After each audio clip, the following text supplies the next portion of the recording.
Hello there, and welcome to another episode of Talking Brazil Ball, episode 88 of Talking Brazil Ball. Neymar nails Bragantino, of course. Neymar scores a goal against Bragantino, and Palmeiras parade put on hold by plucky Remo.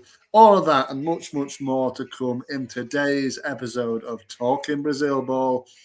Tune in after this. We're here to stay.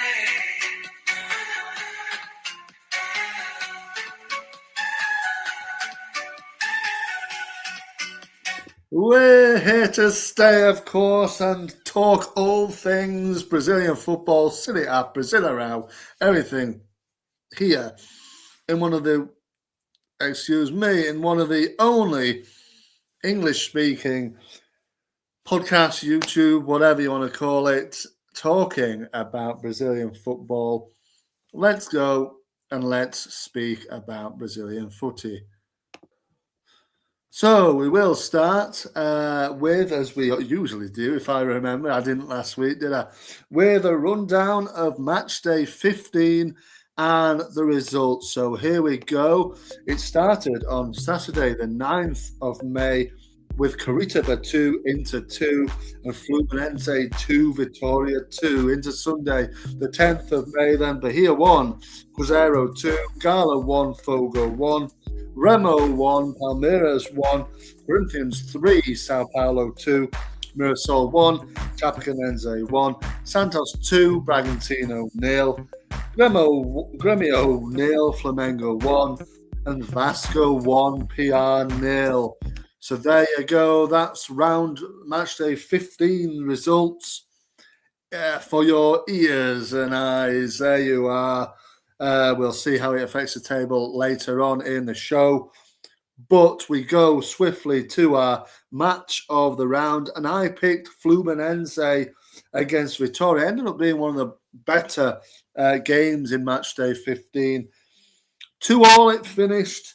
2-2 it finished in Rio de Janeiro. Vitória are proving very, very difficult opposition so far this season, sitting in 10th place, bang on mid-table, albeit only 2 points ahead of the relegation. So it's very congested, as it usually is in the Brasileirão this season. It always is.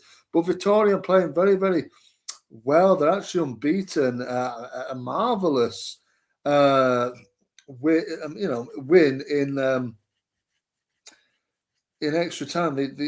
Against Flamengo in midweek. What a result that was. 2-0 winners, winning the game on aggregate 3-2, going through to the next round is an absolute marvellous achievement there. Beating Flamengo in the early hours of this morning, albeit a very depleted Flamengo side, a much changed Flamengo side. But they are out of the cup. Vitória progress. And you've got to say, under Vitória, they're a good-looking outfit there, and it was an entertaining game in Rio on Saturday night. I think it was, wasn't it? A piece. It ended. Kennedy scored first. A nice finish as the ball broke out for a corner. He put the ball straight back where it came from into the back of the Vitória net. Vitória came back in the second half with a Kaiser penalty, and then they went ahead through Rene. Kaiser assisted that one as well.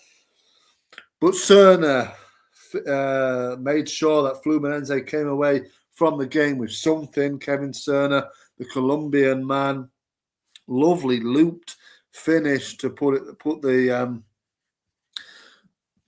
stop on a 2-2 draw, which was probably fair.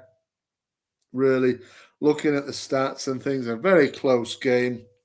Vitória just edged the XG with an XG of 1.51 to Flu's 1.22. But very, very tight on the facts there. On the match facts. So tight game. And then in a draw, Zubaldi is doing a good job. Viterra's doing a good job as well. And, they cancelled each other out, these two teams. Also, in this game, we have this that we will now speak on. Not that one. I always get these wrong, don't I? Here it is. No, not a third time lucky. Here we are.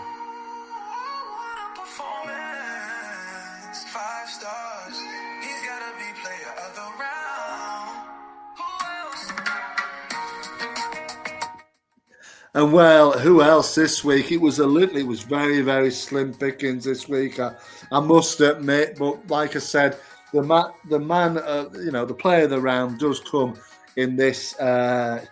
Fluminense against Vitória, 2-2 draw in Rio de Janeiro, and it is Mr. John Kennedy. Like I said, Kaiser got the same as Kennedy, Renato Kaiser. A goal and assist, that's what wins it for him this week. Like I said, not many, there weren't many goals really in this round, and not many players scoring braces, no players scoring braces, otherwise they would have won the player of the round. But it goes to Kennedy, and he's having a really, really good season, rejuvenated under Luis Zubaldi, I have to say. He's still only 23 years of age. Like we've spoken about him before, he has had odd, issues with his discipline, but he seems to be knuckling down this season and getting the rewards for it. 7 goals already for him, and that was his first assist of the season on Saturday. It was a lovely pick out. He got the ball in the centre of the pitch, and he just pumped the ball out to the left-hand side for Cerner, who looped the ball over the on-rushing goalkeeper, Aranjo, in the Vitória net, and the ball just looped under the crossbar and into the goal. So absolutely, it was a brilliant goal. That lovely pick out, like I said, from John Kennedy, and it was a smart finish that the ball got headed out from a corner, and he just blasted it into the bottom right and left hand corner. Sorry, it was an impressive finish. Kennedy's having a really good season. You've got to say, if he can knuckle down, it's still only 23 years of age. He's about to turn 24, isn't he? I think on, is it Monday, I think. About to turn 24, but still at 24, he's young. If he can knuckle down, he's getting the goals in. Maybe he might find himself in and around Europe eventually. Because why not? I think he's putting himself in the shop window, definitely scoring goals and assists now as well. He's adding to it. He's looked like an important player for Luis Zubaldia and Fluminense. But we know what we know what good players do when they break out in the Brasileirão. They eventually do seem to move on to European side. So let's see if John Kennedy can keep his nose clean and knuckle down, get the goals, good performances in. And like I said, he might very well end up finding himself back in Europe for the very first time. He's already played nearly the same amount of games as he did in last season's Brasileirão. 17 appearances last year. He's already made 14 in the league.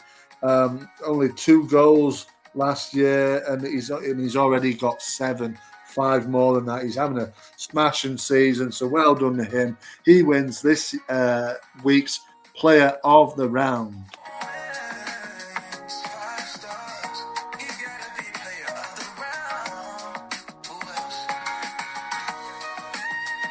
There we go, moving swiftly and quickly on then to this. A bright future ahead for this guy, a young talent of Brazil. How far can he go? It's the young player of the round award. The young player of the round award now this time, and it goes to, again, a very slim pickings for this one, really.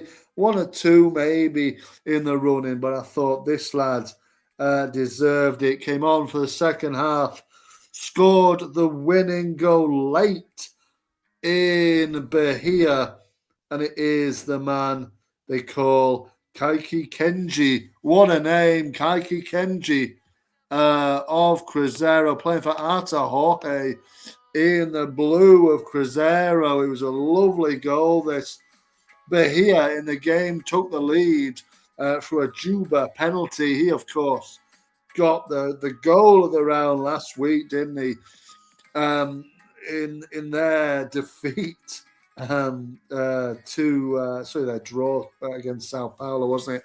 Last time out for Bahia. Bahia are struggling slightly here now. No wins in 6 in all competitions since a win against Mirassol in mid-April. Looking a little bit tricky for Rogério Ceni and co. That's 3 games without a win in the league.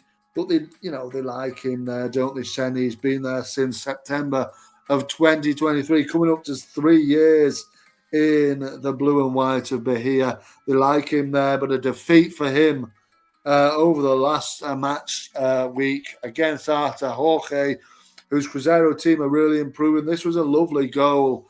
Kenji received the ball on the right-hand side, jinked his way into the penalty area, evaded a couple of challenges, and found the bottom corner, the bottom right-hand corner, fired it across the goal into the net. Vieira in the Bahia goal, the veteran goalkeeper, couldn't get his hand down to his right hand on it. It flew into the goal, gave Cruzeiro a much deserved win, really, and they go on and they're really improving under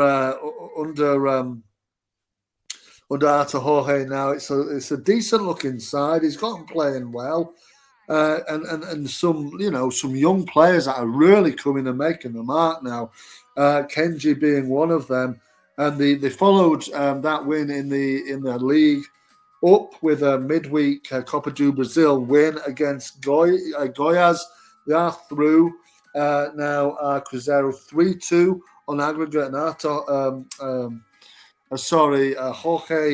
a Caio Jorge penalty in the first half saw them. It was enough for them to win that match and win that tie. But if we go back to the game against Bahia over last weekend, Kenji, like I said, is one of the few young players that are really starting to step up and make the mark now in the blue of Cruzeiro. In the Foxes team, of course. He is a winger, 20 years of age is Kenji. It's only his 4th appearance in the league this season, and it was his first goal ever in Serie A. He did score in the regional competitions, but first ever goal in Serie A. It was a lovely way to mark it. It was a lovely goal, this, and to get the winner as well. Icing on the cake for Kenji. So fabulous, well done to him. Like I said, Cruzeiro are improving. Only 2 defeats in 10 now for Ata Jorge's men. They're doing all right. An interesting looking game against Palmeiras is to come on the weekend. Having said all of that, they only do sit 2 points above the relegation zone. But like I said earlier, it is very tight in and around that, in and around the whole of the table, really. So well done to Kenji, well done to Cruzeiro, and Ata Jorge are doing a little bit better, as much as it pains me to say as a Galo fan, but there you go. What can you do? Game recognises game. So well done to him and well done Cruzeiro. They are building up the table now.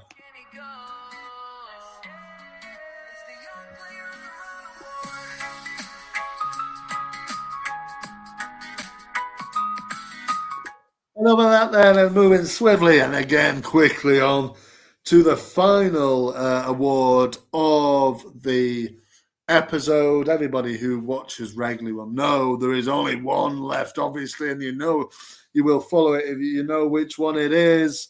And this was very slim pickings as well, but it is this one, of course. Go, go, go.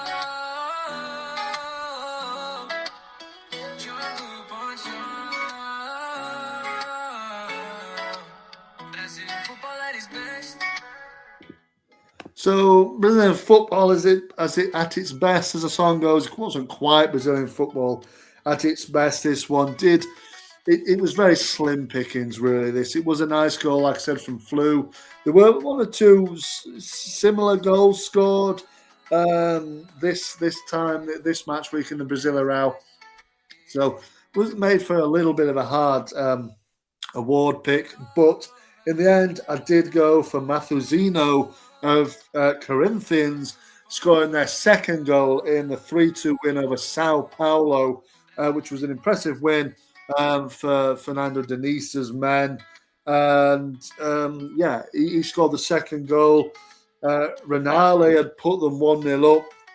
Luciano equalised towards the end of the first half. In the second half, Mathuzino, like I said, lovely goal. This is the one we're speaking about. Made, nice drop of the shoulder into the penalty box from the right-hand side. Obviously, he's a right back, isn't he? Is Mathuzino. Dropped the shoulder and swung the ball into the net past Rafael in the Sao Paulo goal. Lovely finish. It was, to be fair. He did his best to put them again. Bidon put them 3-2 ahead moments after this. Again, in line. It could have been in line for the young player of the round award. Did he give it to Kenji in the end? But Breno Bidon turned heads when he broke onto the scene. He's still playing. He's still only 21 years of age, is Bidon. So maybe he gets a move as well to Europe. We know the young players in the shop windows of Brazil are likely get to picked up from the European sides eventually. Maybe Bidon does go eventually, but he put them 3-1 up. Looked like they were cruising to a win, but Mathuzino turned hero and to villain towards the end of the game, putting through his own net. It was a bit of a silly one. It was a nice finish, really, from Mathuzino in both ends, in both goals in this game. Put through his own net, put past Souza, but his team and himself managed to hold on and get all 3 points. An important 3 points, really, because Corinthians sit just 1 point above the relegation zone, 1 point above Grêmio. And, the form's indifferent, really. They are 3 unbeaten now in all competitions, so building up a little bit of form. They go away to Rio on over the weekend to face Fogo, so we'll see how that one plays out. But they're building up a little bit of form here. And to be fair, they've only lost 1 in all competitions in 11 games. So, and to say they're sitting just above the relegation zone tells you how competitive this year's Brasileirão is. But Mathuzino, go and have a look at it if you're that way inclined. It was a lovely goal. He wins this week's goal of the round. Sao Paulo, started the season so well under Hernan Crespo. They've hit a little bit of a wall now. No wins in 5 in all competitions, including an aggregate loss to Roger Mercado's former side, Juventude, second division Juventude nowadays. Roger Mercado, that one will have hurt him, losing out to his former side on aggregate. So that was no good. He'll be coming under a little bit of pressure with that result. Adding to it, the fact that he's not won in any of his previous 4 games in all competitions. Fluminense is their destination tomorrow. A battle in Rio de Janeiro awaits Supermercado and his Sao Paulo side. They do still sit very nicely placed in 4th position, but they really do need to buck up their ideas and start to win some games of football. So there you go. Maybe Mathuzino can help with the goals there, but he wins, like I said, this week's goal of the round competition.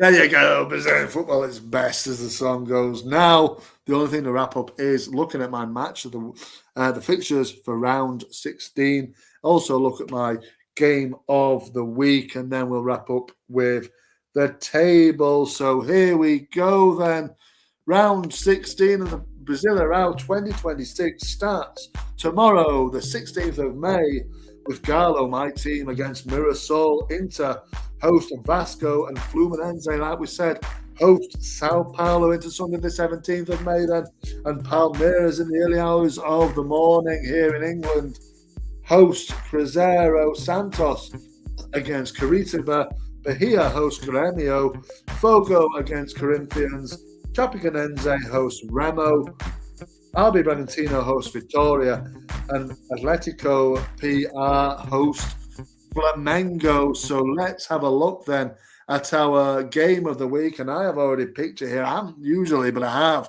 today. And it's that game we just spoke about. Fluminense hosting Sao Paulo.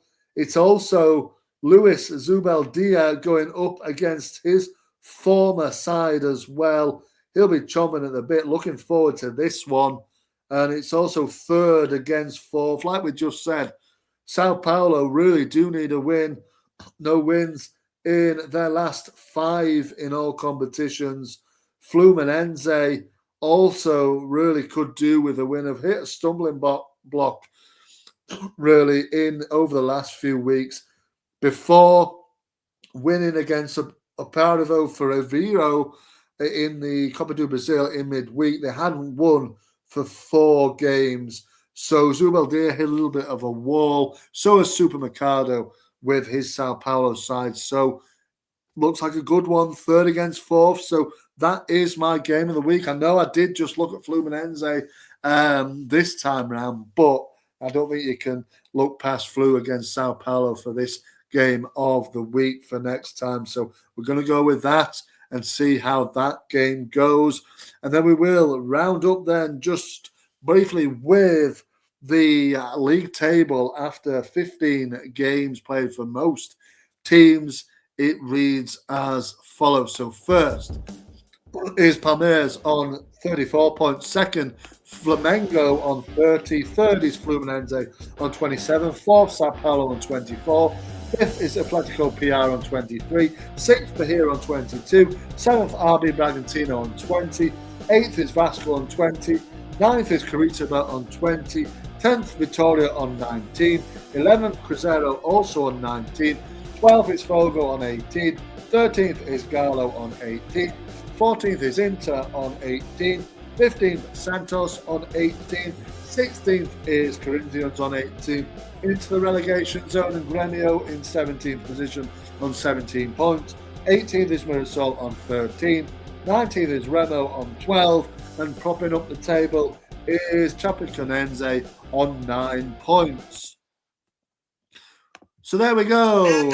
Another week wrapped up and, ready for another week starting tomorrow of fantastic football in Brazil. Have a good one. Enjoy it. And I will see you on the next one. Adios. From every town, let the world be filled with love tonight. Sway to the beat, make you feel so right.